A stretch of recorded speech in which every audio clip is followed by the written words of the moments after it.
rejoice and come in. And verse 4, don't be afraid of some change.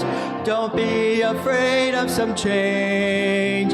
Today will be a joyful day. Don't rejoice and come in. Oh, into rejoice and come in. Into rejoice and come in. Today will be a joyful day. Into rejoice and come in.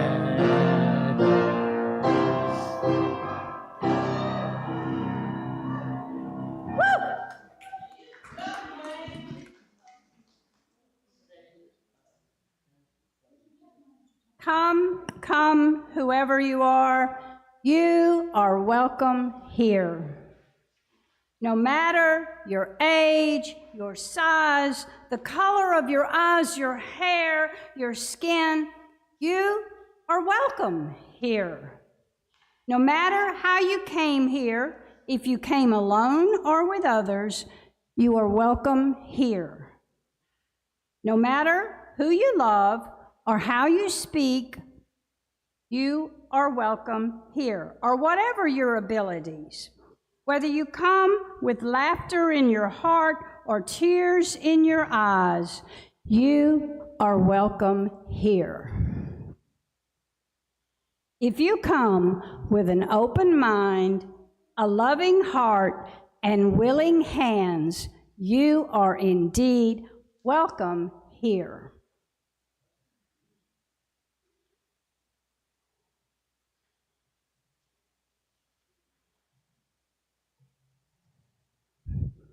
Welcome to the First Unitarian Universalist Church of New Orleans.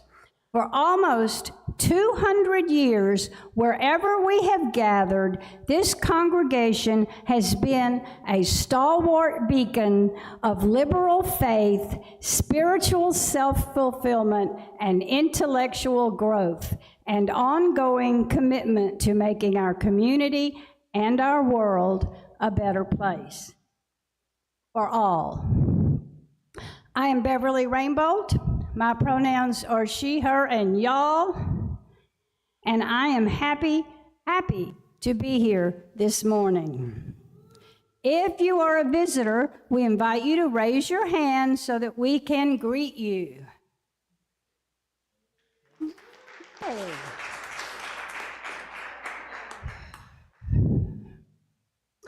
So this morning we have good news. You're sitting in the middle of it. And we have very sad news. For those of you who don't know yet, this week we lost a longtime member and beloved member, Glenn Carman. If you were just hearing this, I'm sorry. Our heart goes out to Noel Twilbeck. Our heart goes out to the choir, to all the members who have worked with Glenn. We don't know any of the particulars about a memorial or a funeral service. We will keep you posted. I would suggest making sure you check your email and then the digest on Friday.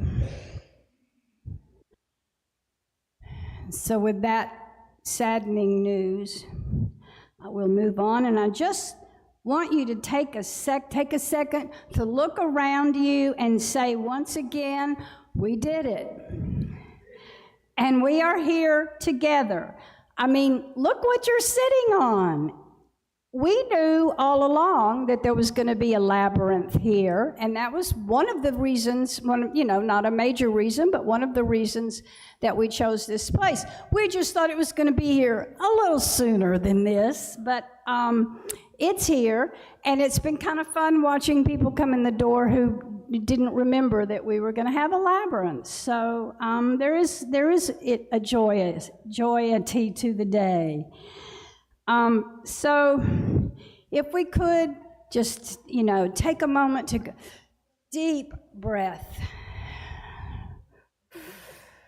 in and out. There is also a new and accessible bathroom. It's in the general direction of where the old one was, but you just have to go around the corner, just a little hook around the corner to the right, and there it is. And be sure not to leave the door locked when you come out. The emergency routes are the same as they were before when we were here before. You can go out this way, out the doors that you came in, or the doors by the that hallway out there, or you can go through this door, the magic door, or that door, and go out that way. We welcome and center masking, and we have masks available as a community care. And we have masks in the back if you need one.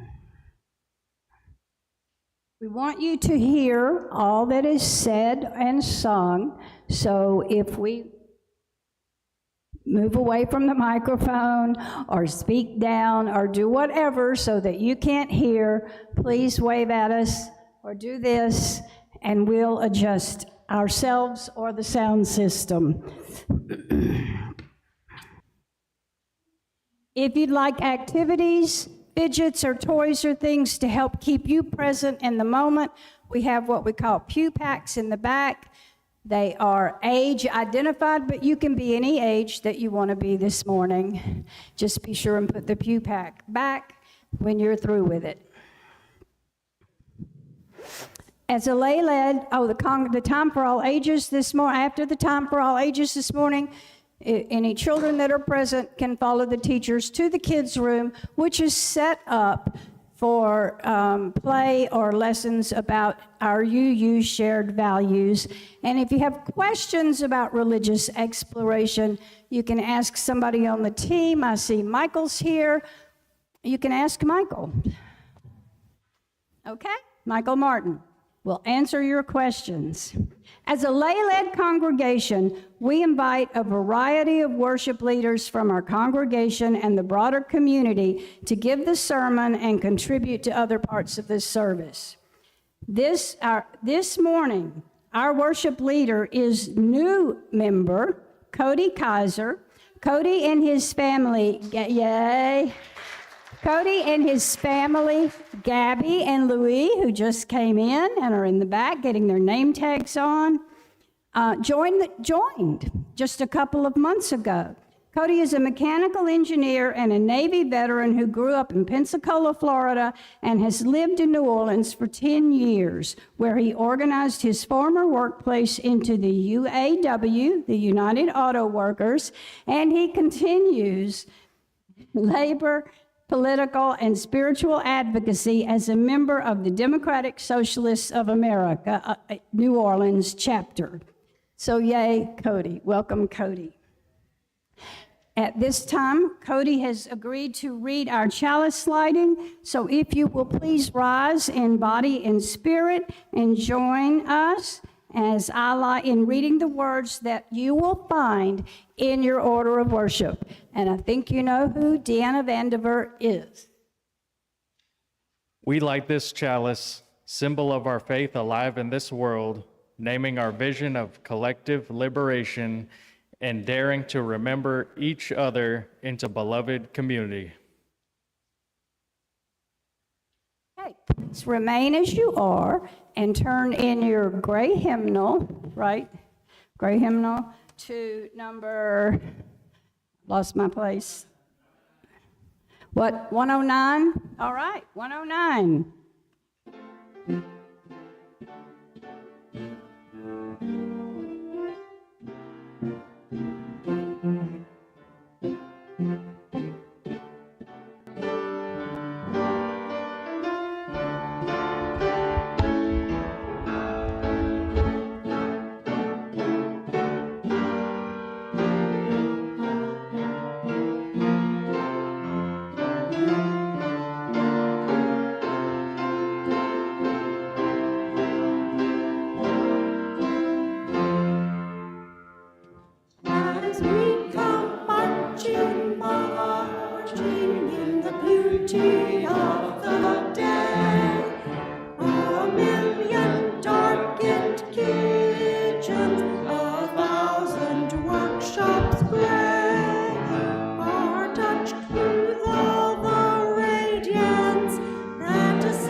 As we come marching, marching, we battle for men, for they are women's children, and we mother them again.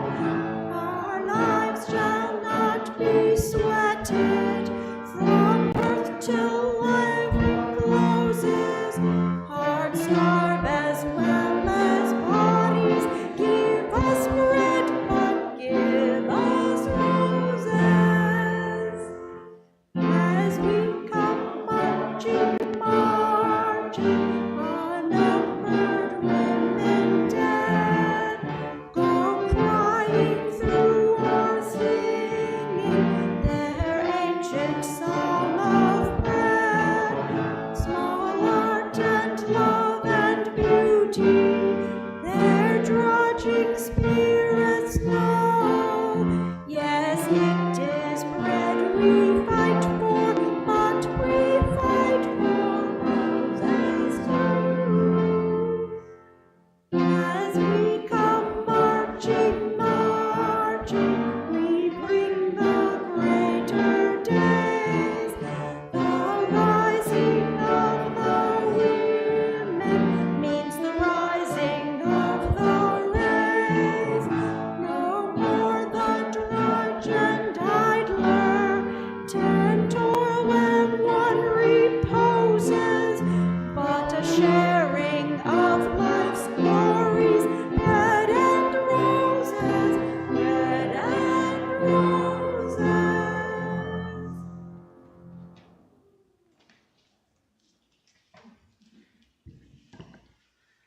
And now I'll invite Michael Martin up. Please be seated.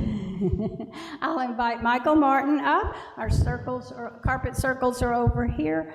And any children or young at heart, and that, or young at hips and knees, or with assistance, come on up.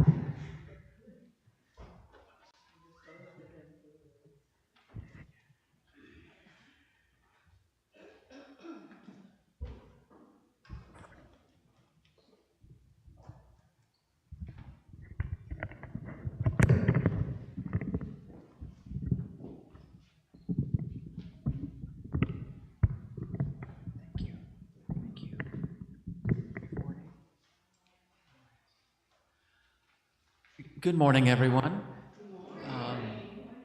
I'm going to do a meditation for children. This is dedicated to Brother Glenn. And this meditation about animals connects with our UU values. So if you imagine our 7 values, and this will be interdependence. Imagine an I, capital I. So it will be interdependence. Yeah, that's exactly right. So why don't I'm going to play a little water sound, and let's shake our body just a little bit. Just relax. We can all do this. This is for all of us. This is called Flow Like a Jellyfish Summer Guided Meditation. Welcome to our underwater meditation adventure. Today we're going to explore the ocean, where amazing sea creatures live and everything moves in peaceful rhythm. First, let's sit back or lie down and let your body begin to relax. Let's begin by taking a few moments and focus on our breath. When you slowly breathe in through your nose and release that breath slowly, you'll begin to feel a sense of calm that radiates into every cell of your body. Allow your muscles to relax deeply. Breathe in deeply and fully, and breathe out slowly and completely. Breathe in peace and calm. Breathe out any tension or thoughts that don't need to be here right now. From the top of your head all the way down to your toes, let yourself sink deeper into relaxation. You are completely safe, and the more relaxed you feel, the more you can enjoy this magical underwater adventure. Now imagine that you're slowly turning into a gentle sea creature, soft and light, free and flowing. You are becoming a jellyfish. You feel so graceful, glowing, and peaceful. Envision yourself as a beautiful, translucent jellyfish floating in the wide blue ocean. Every time you breathe out, you gently move through the water, drifting in any direction you choose. The umbrella-like top of the jellyfish is called the bell. As you breathe in, it's like you're gathering gentle energy. And when you breathe out, you push the water with your bell and float upward towards the sunlight. Your body is smooth and silky. You can see light passing through it. Long, wavy tentacles drift beneath you like ribbons. You are a kind, happy, and loving jellyfish. You don't harm anyone. You simply float and enjoy the rhythm of the sea. Jellyfish come in many shapes and sizes. Some grow as long as 7 feet. Some drift upside down. Some are called moon jellies. Others are called box jellies. Just like people, every jellyfish is unique. Now, take a few moments, quiet ones, to simply float. Let yourself drift gently with the ocean current. You are safe. You are strong. You are at peace. There's nowhere you need to go and nothing you need to do. So you simply go with the flow. You don't even have to look for food. It gently comes to you, just like it does for jellyfish. You can float down towards the sandy bottom or visit your favorite spot in the sea. It feels so good to relax and sway without a care in the world. You know everything is okay. Picture yourself now, dancing freely and joyfully as a jellyfish. No one is watching, so you can move however you want. Let your whole body sway and ripple in the water. Your mind is calm and quiet. You're enjoying this peaceful moment, feeling like you're part of something magical. The ocean around you feels alive. You are connected to it. You are part of the harmony and flow. You can stay here as long as you like. And remember, you can return to underwater world anytime just by using your imagination. When you're ready, take in a deep breath. Gently bring your attention back to the room while keeping this feeling of calm and connection inside of you. Open your eyes when you're ready. Give your body a nice stretch and notice how peaceful you feel. Thus ends our meditation that is taken from Green Child magazine. Thanks for playing along with me. I enjoyed it. Hope you did too.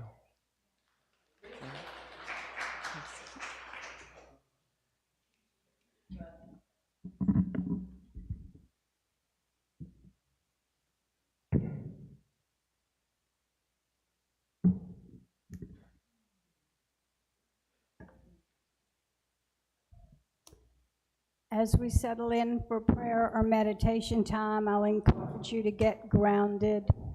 There's a lot of grounding today. It's been an ungrounding week, so we need more grounding. Beloveds, it's been a difficult week. Many of us carry heaviness in our hearts for beloved ones who are not here this morning. In addition to Glenn, our longtime member, passing this week, some of us lost a very young man who was a member here in his middle school age years, and most of you don't remember him. His family is hurting also. May we hold those gone and those hurting in our hearts as we enter this time of reflection. I wish to share a prayer with you, and when I'm done, it is our tradition that let us enter into a time of silence, which we will close by singing together, voice still and small. The words can be found in your order of service. The prayer is titled, Our Lifelong Work of Liberation, and it's by Steve Stock. It's Spirit and Love by Steve Stock, sorry. Times are tough and trepidation swirls in our hearts. Groceries are expensive and our paychecks don't go far enough as they used to. Incendiary words drip off the lip of our politicians and sow division in our nation. People we loved are lost to hateful rhetoric and dubious conspiracy theories. And still, there is hope. Through the generations, our democracy has been threatened, questioned, and buffeted. Our government has not always lived up to the ideal of freedom for all. We are grateful for all those organizations, journalists, freedom fighters, clergy, and regular people who knew that the people of our nation are called to do better and be better. Those like Grace Lee Boggs, Fannie Lee Hamer, Ida B. Wells, Dolores Huerta, Harriet Tubman, Viola Liuzzo, and many more others who knew that freedom isn't free, who saw the deep and intricate connections of the human web, who cared enough to show up and keep showing up, who loved the people of this nation enough to keep fighting for who we could be. They gave us hope. They gave us hope that even though our democracy isn't perfect, striving toward excellence in the way we care for the people of this nation, serve the people of this nation, and govern the people of this nation is a worthy and valuable, noble cause. Our faith also gives us hope. A faith that knows that transformation is a holy and sacred task, that affirms that the demographic process is a faithful act, that brings a generous heart and a lens of justice and liberation to all that we do, that values equality and equity and is centered in love. Our love gives us hope. A revolutionary love that challenges us to find the worth and dignity in those with whom we disagree. Love that inspires us to amplify the voices that are often silenced. Love that holds us when the work of liberation seems to be daunting. A love so big it bears the heavy weight of complex humans with ease. Spirit of life, may love, hope, and wisdom guide us in our lifelong work toward liberation. May it be so. Amen, and blessed be.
If you will read with me our responsive reading, which is titled Community Beatitudes. It is by Ashley Horan, Reverend Ashley Horan, who is a vice president with UUA and has been doing an enormous and amazing amount of work both in Minneapolis and Delaney Hall on behalf of vulnerable peoples.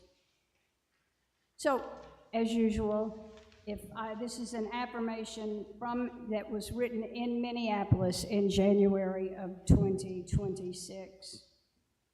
So, as usual, I will read the regular font, and if you'll respond with the italics, and then we'll all read that last line. Also, if you would, this is blessing various tasks and people, and if you are one of the people in a particular line, if you're a grocery shopper, if you're an organizer, if you're whatever, if you would, when we get to that line, if you would stand up so we can bless you, or just raise your hand, or just know that we are supporting you. Blessed are the immigrants, for they shall call home into being.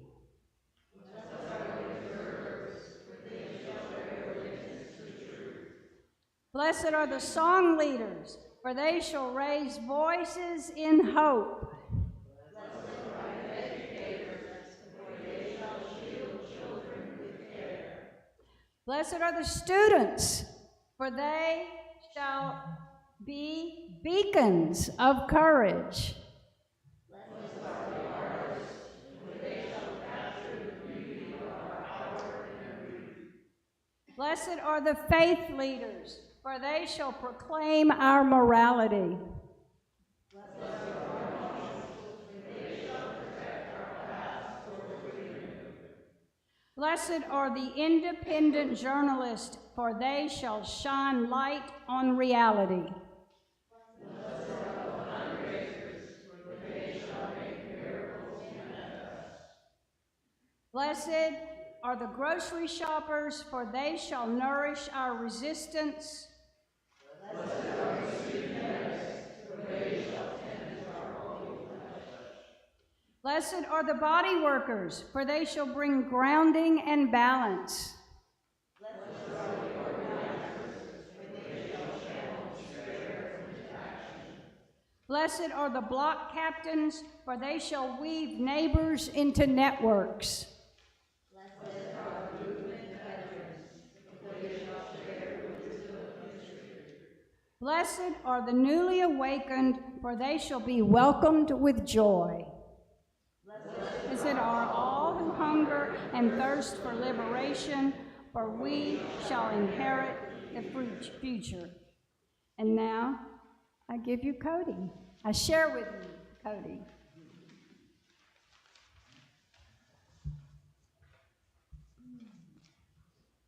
Good morning, everybody. My name's Cody Kyser, pronouns he, him, and I just wanted to share my gratitude and being considered to speak up here. It's certainly a pleasure, and wanted to share my condolences for this congregation and for the family of Glenn in his passing.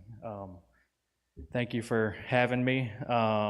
And Michael, I also really appreciate the meditation. I feel very comfortable and welcome here at First UU, and I want to thank y'all for that. But I always get the butterflies no matter anywhere I stand up, and meditation is definitely a great tool for dealing with that.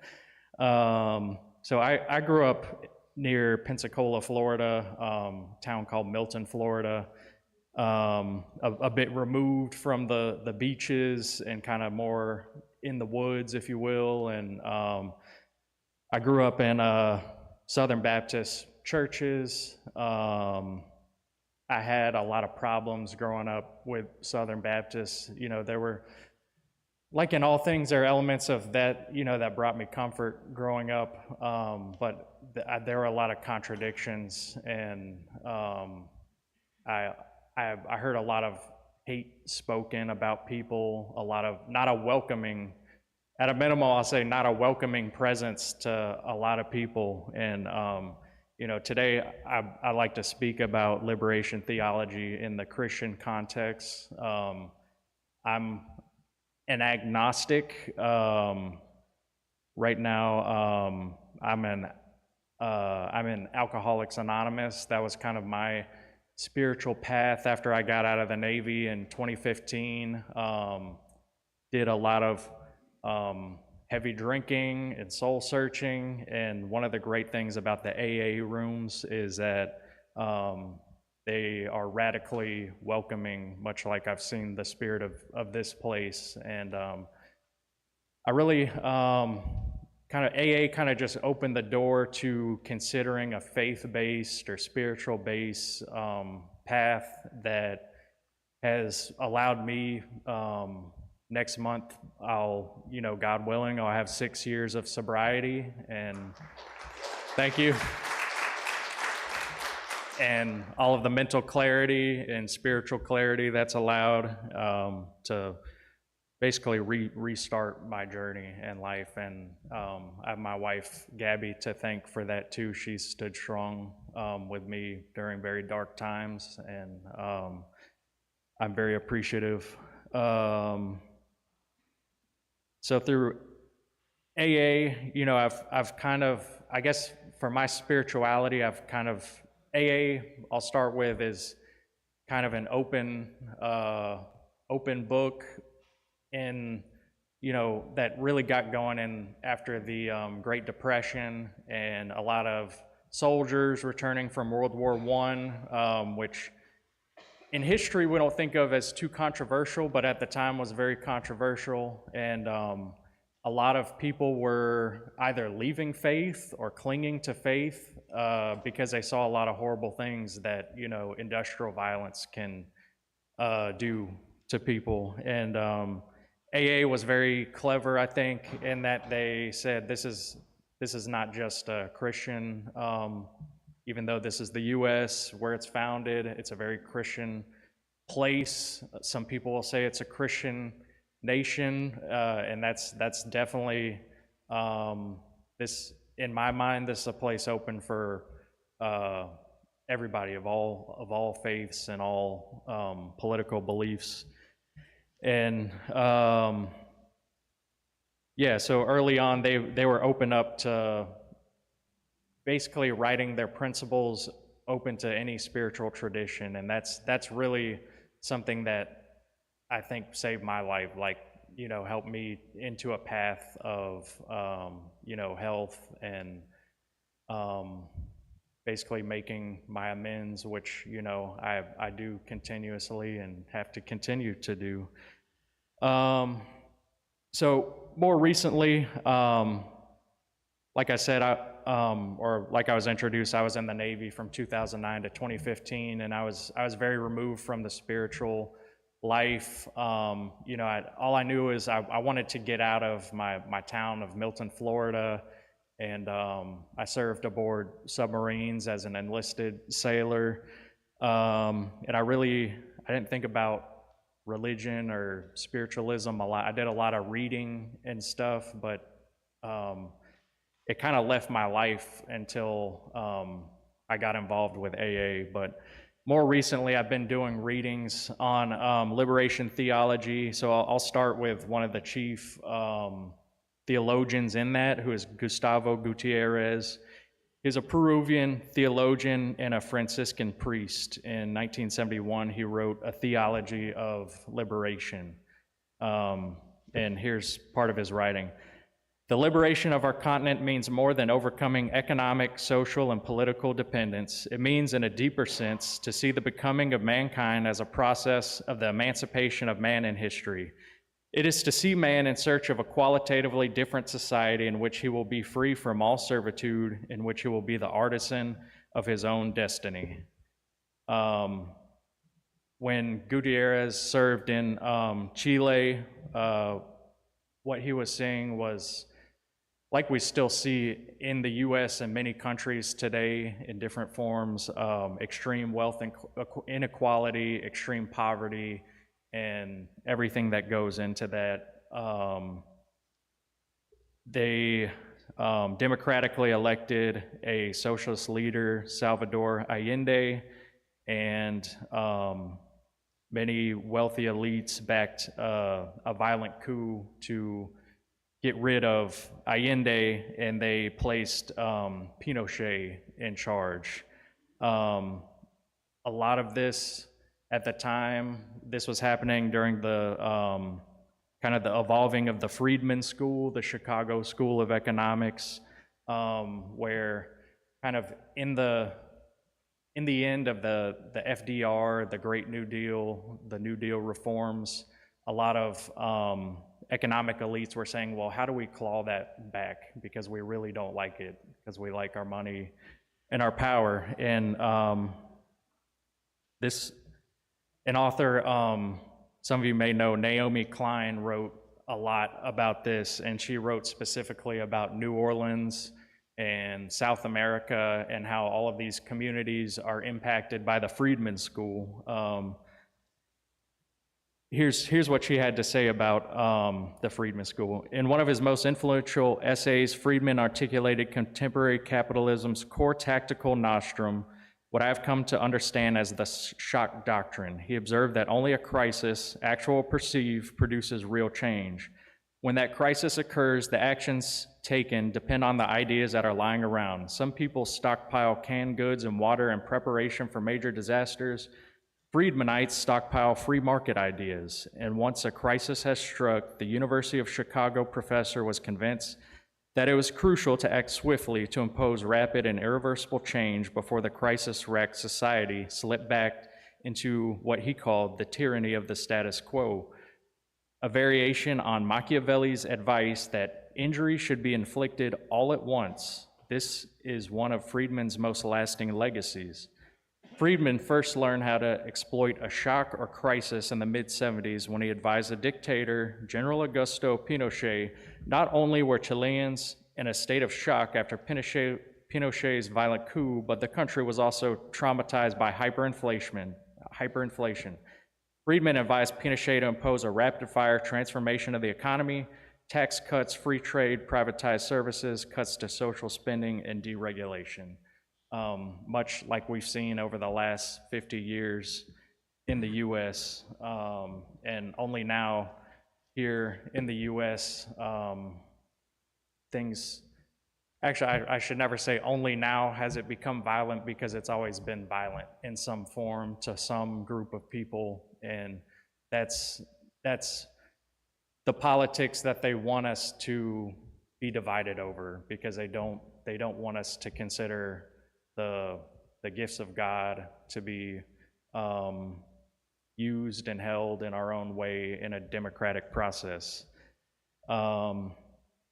So what Gustavo Gutierrez was writing in Latin America, he was seeing all this brutality and poverty, and he essentially wrote that it was not correct for the church to just stand idly by, that to have the church work as basically a numbing agent to all these material pains is to allow these people to oppress and commit the sins on society that they've done all along. And he said now is a time to advocate and to act.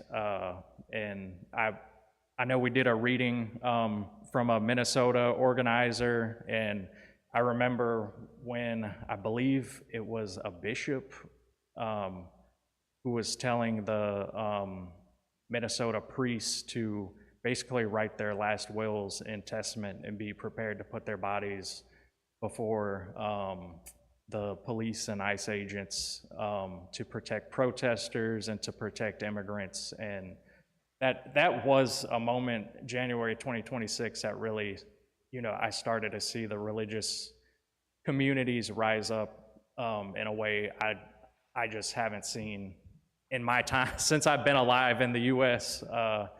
And it was inspirational. And we have a history of that in the U.S. and this liberation theology, though it started in South America. It's it's been around, you would argue it's been around since the New Testament and in other religions in its own forms, that the ideas are so universal, including what Gustavo Gutierrez called the preferential option for the poor. That sounds like we have an option to pick the poor, but what Gutierrez said was that God has already chosen the poor. It's an option in that it's the one that God has selected in the New Testament. When you read all the acts and advocacy of Christ, that it is through acting on the behalf of poor people, feeding people, healing people, and that's a tradition that I see a lot. I see a lot of people coming back to that it's time to have a society, an economy that cares for people, and it can be argued like any religious text that maybe I'm just cherry picking or just picking what I want to hear out of the Bible. But if you go all the way back to the Sermon on the Mount, maybe the chief summary of the New Covenant in the New Testament, Jesus simplifies it to, so whatever you wish that others would do to you, do also to them, for this is the law and the prophets. And it makes our decision making very easy on a moral and spiritual viewpoint, that if I consider how would I want things to be organized if I were a poor person, or if I was debilitated and I was unable to work anymore, how would I want this system to work? Because with the Freedman School and everything, it has been very successful in dividing us about those things. And to bring this all around to some of my union advocacy, to me, unionism is kind of that half measure to like a complete economic democracy. Like it was said, I'm a member of Democratic Socialists of America, and I know as a country there's a lot of negative connotations. We've been taught a lot of things, especially through Freedman School and its advocates. To me, it is very simple that democracy, just like we got rid of the monarchies and we said that it's our time to choose. To me, democracy, down to how businesses are run, is truly the moral way to do things, because that gives us the flexibility that will never be perfect, but it will allow us to self-correct, so that when we see brutality around us, we say this is not the way. And I also acknowledge that in the US, we have like a tier of economics that looks very privileged to somebody in El Salvador, who may be sleeping on a bare concrete floor. There are also people here in the US living that way too. And I think the correct answer just goes back to that Sermon on the Mount, is if we're democratically in control of how trade is done in the world, we're not going to demand that we violently replace leaders. We allow self-determination of other people, and we trade fairly, and we just don't kill people. That's very, it's very simple. And the landscape has been so complicated through the war on terror and everything, and it's all been to destabilize the entire planet and to destabilize us, and I don't think it's very controversial. I'll go all the way back to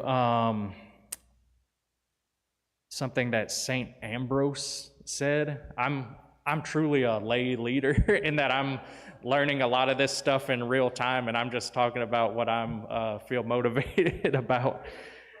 This was a 5th century priest, and he said, so this is the Roman era, so this is the 400s in Rome. He was saying, you are not making a gift of what is yours to the poor man, but you are giving him back what is his. You have been appropriating things that are meant to be for the common use of everyone. The earth belongs to everyone, not to the rich. So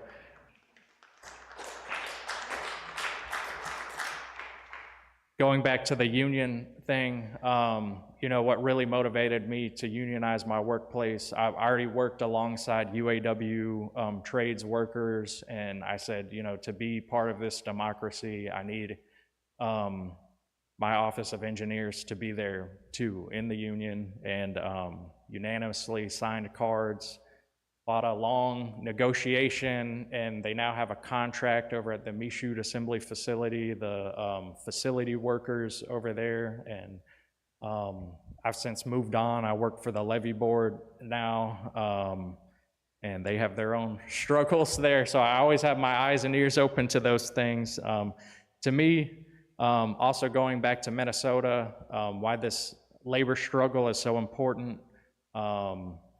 As laborers, I think our most powerful, peaceful protest is the laying down of our tools until justice is achieved. And that is the labor strike. That's what that is. And there are people organizing today and over the next couple years for 2028. We don't know what will happen. We don't know what will happen in the in-between space, but there are people who are looking to transform this country and stop the violence and stop the oppression by just simply laying down our tools and saying no more. And also, we can't just lay down our tools. We build a mutual aid system. So like Democratic Socialists of America, New Orleans, there's a great direct service program where they're packaging food, they get donations, they do the grocery, I love they called out the grocery shoppers because that's a lot of work too, of getting the red beans and the rice and the chips and the Gatorade, and they hand it out to the community. They go to the community fridges, especially in the last couple years, the destruction, the Doge attacks. I hate to have to call it that because it sounds comical, and it's funny because it's really dumb, and it's terrifying, to think of just not being able to feed children anymore. So that's my big takeaway right now as as an agnostic, curiously Christian person. These universal values of like, how would I want to be treated if I was that person? And once again, I want to thank everybody for having me here and being considered and being so welcoming. Thanks for everything. Have a great day.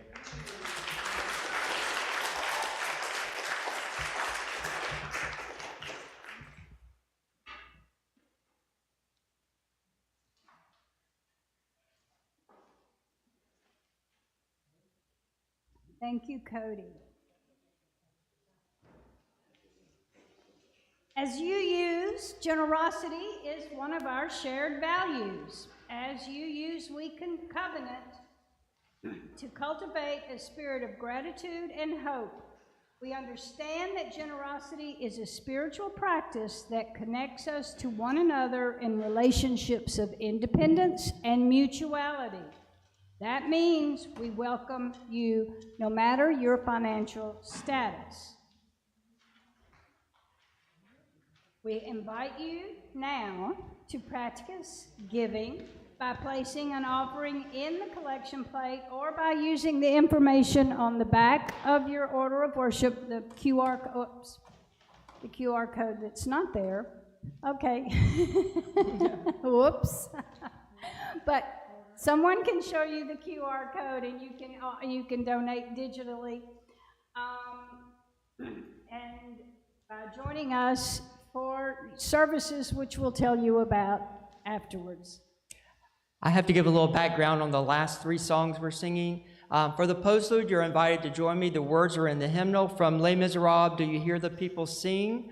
For the closing hymn, We Shall Not Be Moved. That's a 19th century African American tune.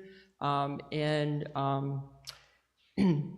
in the civil rights movement, they changed the words to "we shall not be moved," and the words that you have in your order of worship are all about the union. I wanted to do union songs since Cody was preaching on that. And so those are the verses that I chose for that. And then for the offering music, Solidarity Forever was written by Ralph Chaplin in 1918. And then Pete Seeger came through in the 60s and added different verses. Feel free to get up and march around with your picket signs if you'd like as we're singing this. The tune is to John Brown's Body, or Battle Hymn of the Republic, so that's the tune that we're singing these words to. Please join in.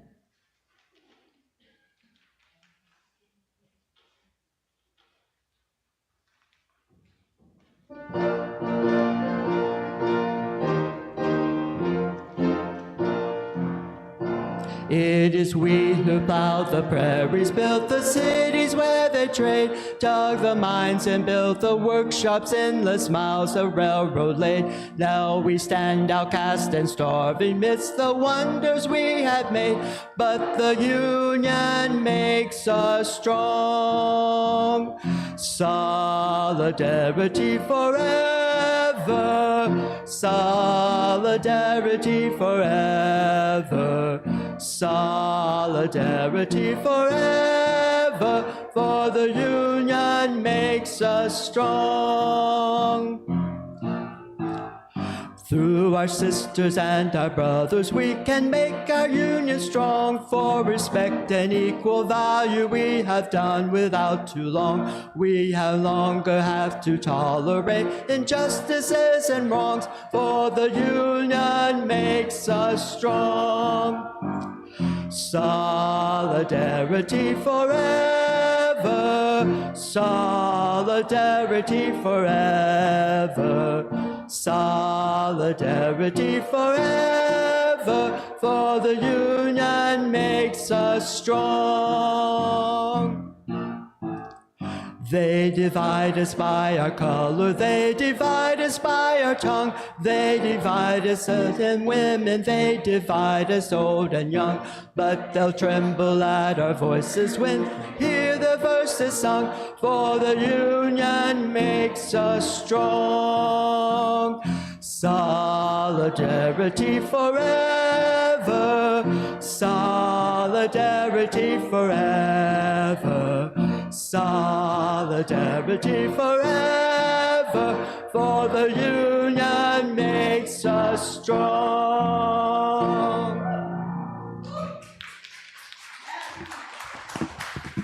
I told Dwayne at a garage sale at one of the Catholic havens for seamen, when we used to, it was on Britannia Street, I got a cassette of IWW songs. And this was when Carol was in high school, and we played that tape over and over and over, and marching around. You ain't been dead if you ain't been called a red. A lot. Solidarity forever. And then it went missing, and then years later I found out it went to college with Kara. So in the meantime,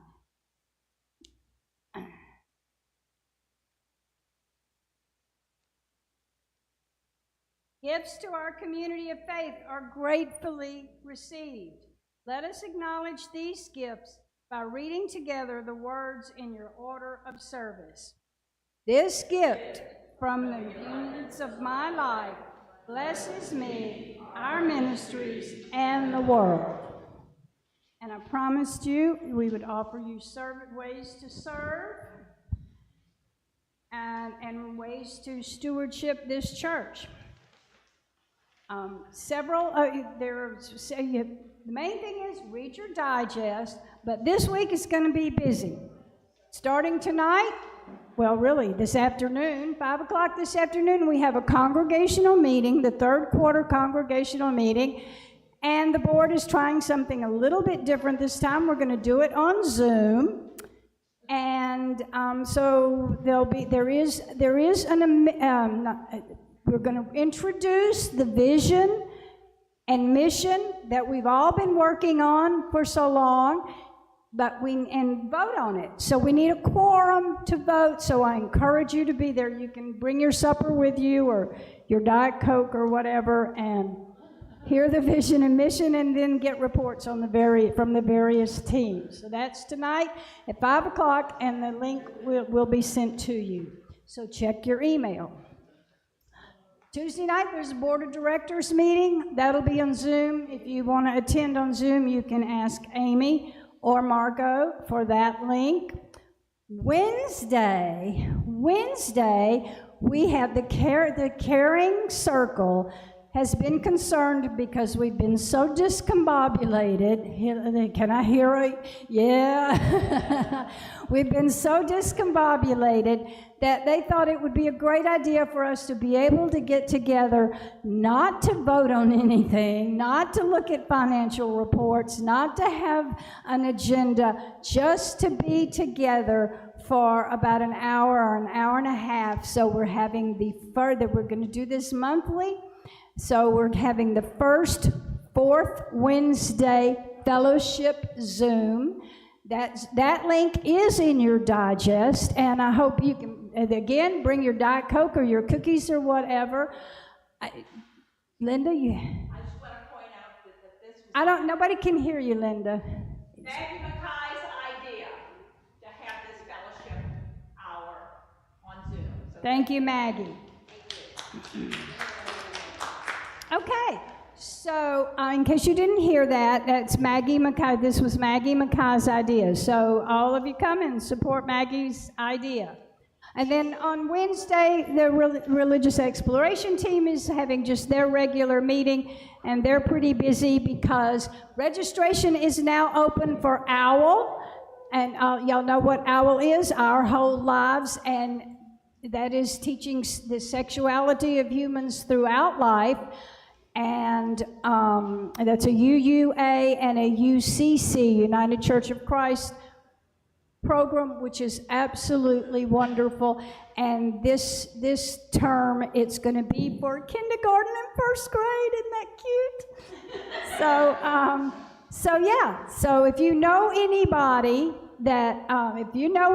that's in kindergarten or first grade age or has kindergarten or first grade children, please see the digest or talk again to somebody in religious exploration. So I also want to just share with y'all that I leaned a lot today. You may have noticed on borrowing the prayer and the benediction and the chalice lighting and everything. I got those from what's called UUA Worship Web, and I just want you all to know that the UUA website, especially the Worship Web, is just full of resources, not just for putting on the worship service, but it's a way to come and get background on things like liberation theology, or why we went from the 8 principles to the shared values.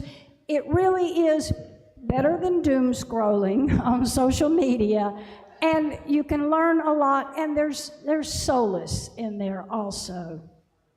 So I just want to remind you of that special part of our faith. Now, I don't think it's Kevin. Wait, would you come, Kevin, would you come up front? There's a ton of avocados I brought in. Please take some of mine. Trying to project my voice. I brought in a ton of avocados. Please take some when you leave. They're in the back. I appreciate projected voices, but I cannot project my ears. So microphones are good. So now I'm going to ask Cody to, there's the snuffer right there, if he will extinguish the flame, and I'll ask you to read with me as we extinguish the chalice. We extinguish this flame, but not the light of truth, the warmth of community, or the fire of commitment. These we carry in our hearts until we are together again. Thank you, Cody. And our closing hymn, which Dwayne has already introduced, is "We Shall Not Be Moved," and I've lost where it is. It's in the insert, and would you please stand? I knew it, I typed it.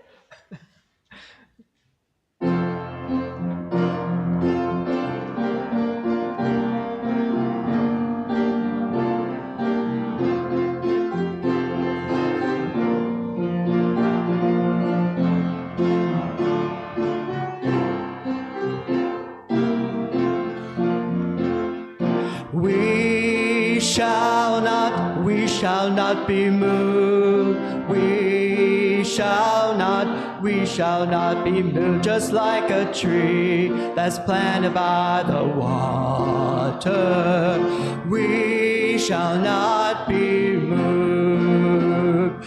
The union is behind us. We shall not be moved. The union is behind us, we shall not be moved. Just like a tree that's planted by the water, we shall not be moved. We shall not be moved. We shall not be moved.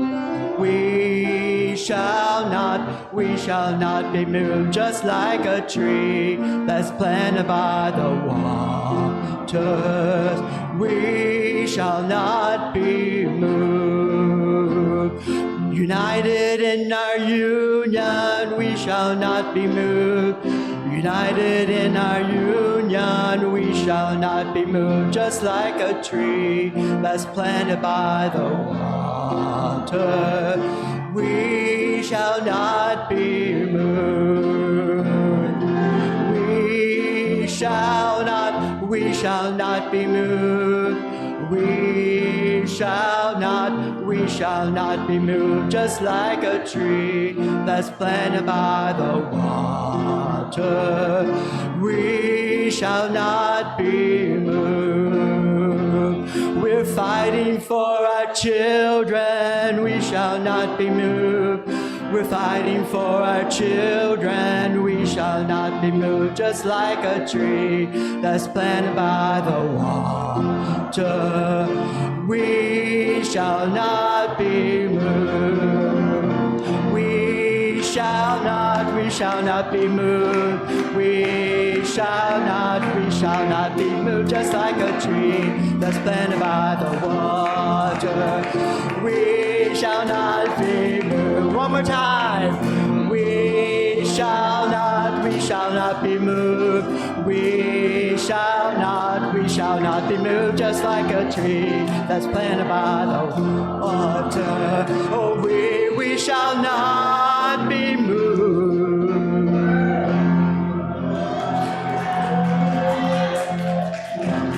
I want to thank Dwayne for the thoughtfulness in picking out our music today. Thank you, Dwayne. Also, Dwayne has invited you to come up and sing the postlude with him. Can you hear the children cry? Do you hear the people sing? Do you hear the people sing? Okay. Can you hear the children cry? Okay. So, for our benediction this morning, I have taken a meditation on the power of we, written by Elandria Williams, and I've adapted it just slightly for a benediction. When you hear the word liberation, liberatory spirit, liberatory life, liberatory possibilities, what does that conjure in your brain? When you hear, we are the liberating force, spirit, light, and love, what does that conjure in your spirit? When you hear that we have the power to transform the world around us, what does that mean in your bones? When you hear, we are the people we have been waiting for, we are, let that feeling flow in your blood. We are the light, we are the wisdom, we are the ancestors, we are those yet to come. How do we fully hold all of that in ourselves? Look at the people around you and go out and organize and Yes, and I'm going to ring the gong because I forgot to ring it at the beginning, and I'm going to ring it for coffee. We were known early on as the Church of Strangers. Turn and meet your neighbor, and then we have coffee in the back. Please don't bring it on the new carpet.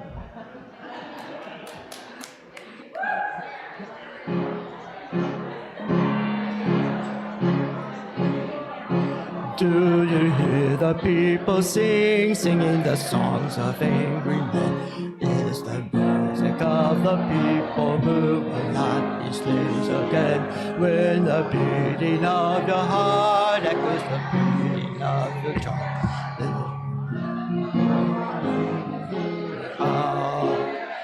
Will you join in our crusade? You will be strong and fight with me. Beyond the barricade, there is a world that you could see. And join in the fight to the gifted, to right to be free. Do you hear the people singing the songs of angry men? It is the music of the people who will not be slaves again. When the beating of your heart echoes the beating of the drums, there is a life about to start when tomorrow comes. There's a life about to start when tomorrow